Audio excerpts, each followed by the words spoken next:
Сегодня сериал «Ва-банк», 2003 год, автор сценария Че Ван-гю, режиссеры Ю Чоль-йон, Шин Йок-хан, в ролях Сон Хи-гё, Ли Бён-хон, Чи Сон.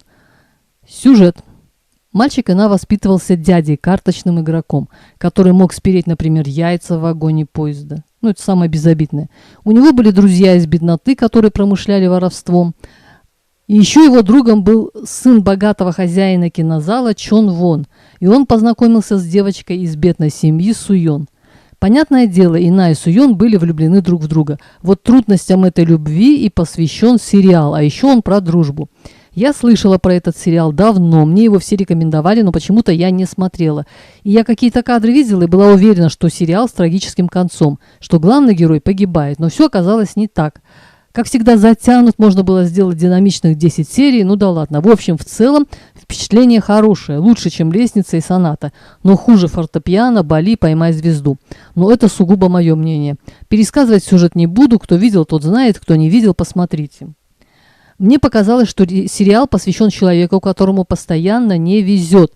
Родился не в той семье, стал карточным игроком, потому что дядя им был, влюбился в очень бедную девушку, отец которой был прохиндеем. Но и тут не повезло, она нравилась богатому парню, другу к тому же, который на самом деле был не другом, а скорее заклятым врагом. В тюрьму попал из-за богатого друга, которого отец отмазал и отправил в США. А Ина сидел 7 лет. В общем, все в таком же духе. Вроде и неплохой человек, и желания простые – создать семью с Суйон, а все как-то не получалось. Хорошо, хоть девушка оказалась стойкой и не предала. Финал счастливый, если так можно сказать. Теперь, что касается мужской дружбы. Я лично считаю, что нет никакой дружбы, ни мужской, ни женской. Потому что каждый человек прежде всего заботится о своих интересах, потом о чужих. Поэтому искреннее отношение истинных друзей к главному герою меня восхитило.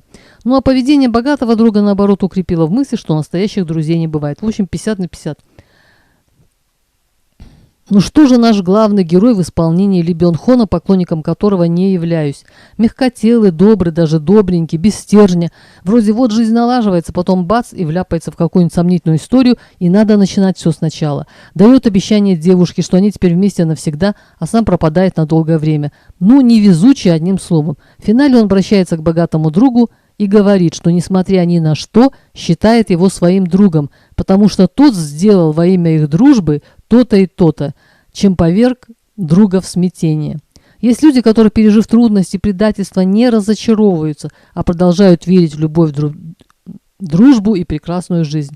Я к таковым не отношусь, поэтому такие люди меня не перестают удивлять.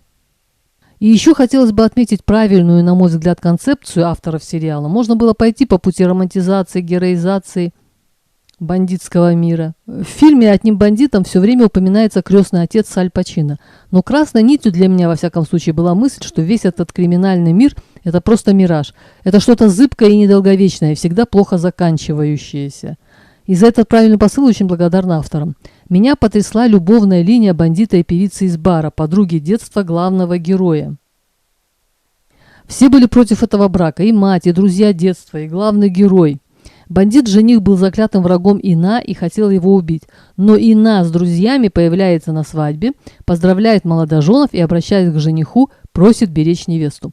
Потом в машине жених-бандит дает обещание невесте, что больше не будет преследовать Ина.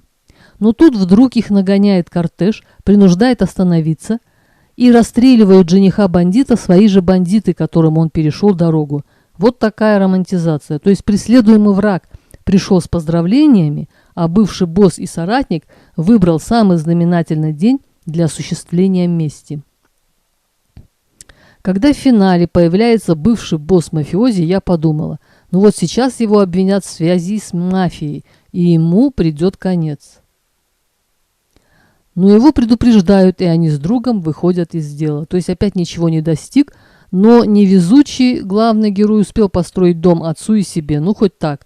И напоследок, принято считать, что все азиатское – это нечто второсортное.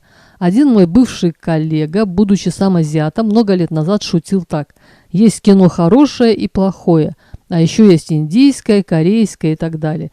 И как удалось азиатам преодолеть это? Не скажу, что вырваться вперед, но хотя бы протиснуться в первые ряды. Мой коллега давно умер, так и не узнав, что анекдот отчасти утратил силу. На сегодня все. Всем пока. Я ставлю все. 지금 난 И я жертвую всем 내 모든 ради 걸 возможности быть рядом 한 사람을 с любимым человеком.